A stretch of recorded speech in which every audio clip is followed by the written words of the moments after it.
ఆచార్య భక్తిగా దండం పెట్టుకుంటున్నాం మా మేనగోళ్ళు. గోష్పాద పవిత్రం గౌతమి స్నాన గట్టుకి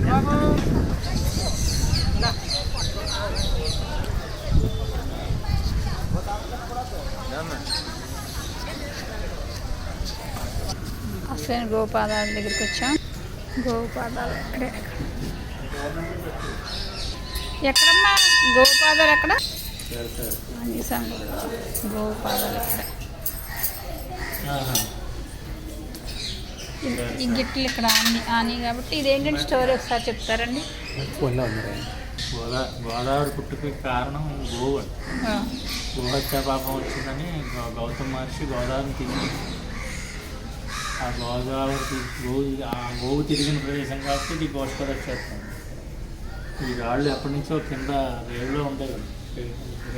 ఎన్ని గోదావరిలో వచ్చినా పోయేది కాదు. అన్ని కొట్టుకుపోయినా కానీ ఉండేవి, ఎక్కడికి పోయేవి కాదు. దీన్ని చూసి అందరూ గోపాదాల రేవు అంటుంటారు. 1956లో రేవు కట్టారు. ఆ రేవు కట్టినప్పుడు తీసుకొచ్చి గుడిలో పెట్టారు. అది 1920లో ఈ ఆంజనేయ ప్రతిష్టారు. ఆ రేవు కట్టినప్పుడు తీసుకొచ్చి ఈ గుడిలో పెట్టారు. అప్పటి నుంచి ఇప్పుడు ఆంజనేయ గుడిలో ఉంది. అసలు ఏంది ఇక్కడ గోవు గోదావరిలో ఉండేది.